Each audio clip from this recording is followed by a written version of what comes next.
Dear Kuya Allen, ang paglaki ko sa Nueva Ecija ay tila isang payapang pakikipagsapalaran. Ngunit para sa akin, may dala itong sariling bigat. Sa edad ko na 25, kapag binabalikan ko ang aking kabataan, malinaw pa sa aking isipan ang pagkaramdam ng pagiging iba. Noong high school ako, bagaman napapaligiran ako ng mga kaibigan dahil sa aking galing makisama, may bahagi ang aking pagkatao na laging nakatago. Komportable ako sa lahat, babae man o lalaki.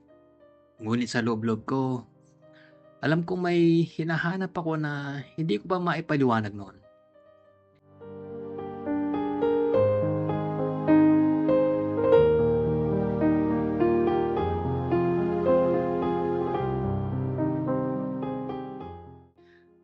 Hanggang sa dumating ang panahon ng aking call center training kung saan nakilala ko si RJ.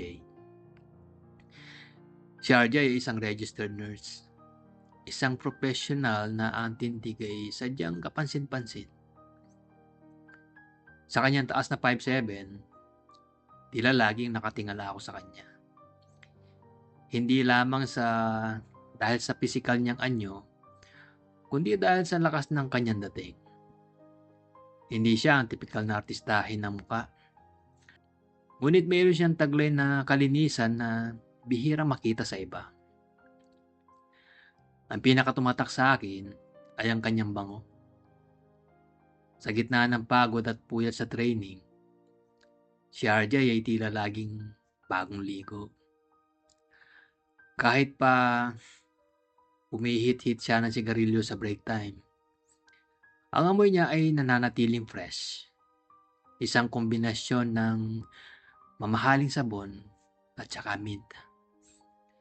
Yun ang naging trigger ko. Palagi akong gumagawa ng dahilan para makasabay siya sa pag-uwi. Kahit paminsan ay kailangan kong maghintay ng ilang minuto para lang masigurong magkasabay kami sa jeep o sa paglalakad. Isang hapon, habang naglalakad kami sa ilalim ng papalubog na araw, napag-usapan namin ang tungkol sa kanyang braces. Pabiro ko siyang tinukso na baka kaya siya nahihirapan sa training ay dahil nga sa bakal sa kanyang ngipin.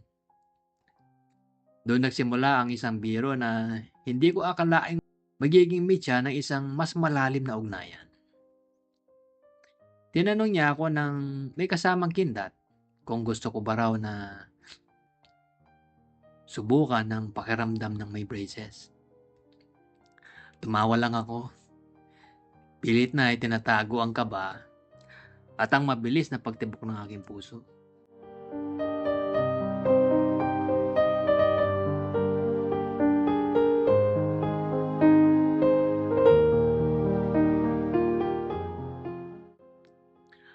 Ngunit tulad ng isang mabilis na kabanata, nagkahiwalay kami. Hindi siya pinalad sa training at ako naman ay piniling bumalik sa pag-aaral. Sa loob ng ilang buwan, naging tahimik ang aking buhay. Hanggang sa isang gabi ay biglang umilaw ang aking cellphone. Isang message mula sa isang hindi kilalang numero ang nagtanong kung nasaan na ako. Nang malaman ko si RJ yun, tila bumalik lahat ng amoy ng mint at sabon sa aking alala. Ang mga sumunod na buwan ay napuno ng walang katapusang text. Mula sa simpleng kumusta hanggang sa mga usapang inaabot na ng madaling araw. Doon ko naramdaman na mas lumalim ang aming koneksyon. Tinanong niya ako kung bakit wala pa akong kasintahan. At sa gitna ng pagtitimbang ng takot at pag-asa, napagpasyahan kong aminin ang aking lihim. Sinabi ko sa kanya na I'm gay. Inasahan ko ang pag-iwas o ang paglamig ng aming usapan. Ngunit kabaligtaran ang nangyari. Tinanggap niya ako ng buong buo At doon mas lalong naging mapangahas ang aming mga biro. Lalo na tungkol sa curiosity ko sa mga lalaking may braces.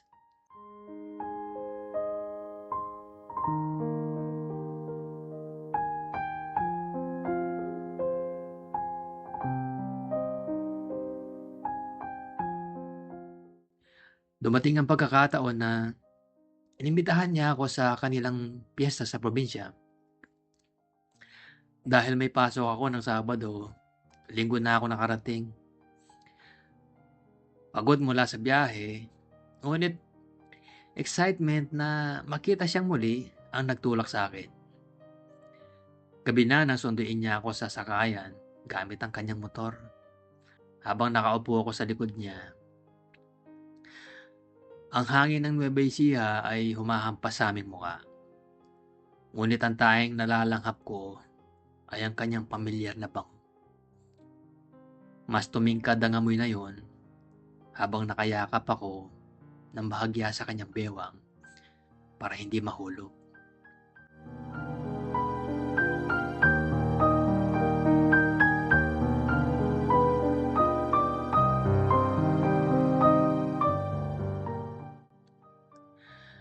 Pagdating sa kanilang bahay, sinalubong kami ng katahimikan ng gabi at ang tira-tirang pagkain mula sa handaan. Nagalok siya ng inuman. Sa likod ng kanilang bahay, sa ilalim ng mga bituin. Nagbukas kami ng Red Horse. Habang lumalalim ang gabi at dumarami ang bote, unti-unti ring lumalalim ang aming mga tinginan. Nakaisa lang ako habang siya ay tila nakaliman na. Ngunit ang kanyang mga mata ay nananatiling matalas. Nakatitig sa akin na tila may gustong sabihin. Nang magpas siyang matulog, dinala niya ako sa kanyang silid. Pagkatapos kong maligo, naadatnan ko siyang nakahiga na. Bagong ligo rin at amoy na amoy ang pagiging fresh. Sa liwanag ng isang maliit na lampara, tila lalong kuminang ang kanyang braces nang ngumiti siya sa akin. Doon sa gitna ng katahimikan at ng mahinang ugong ng electric fan, muli niyang binanggit ang aming kasunduan. Hindi ko inakalang seryoso siya hanggang sa maramdaman ko ang kanyang mabilis na pagbangon. Sa isang iglap, ang distansya sa pagitan namin dalawa ay naglaho. Hinalikan niya ako. Isang halik na hindi ko makakalimutan. Hindi ito mahinhin. Ito ay puno ng gutom, pag-uudyok, at matagal na naipong kuryosidad.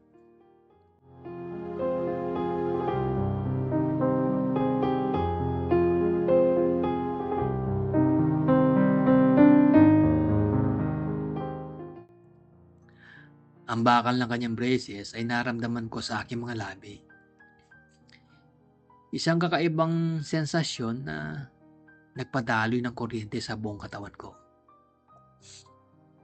Ang gabing yun, Kuya Allen, ay naging isang malawak na dagat ng pagnanasa. Sa bawat haplos at bawat halik, ang bango ni RJ ay tila sumanib na sa aking balat. Natulog kami magkayakap, hubad sa harap ng katotohanang may mga bagay na hindi kailangan lagyan ng label para maramdamang totoo.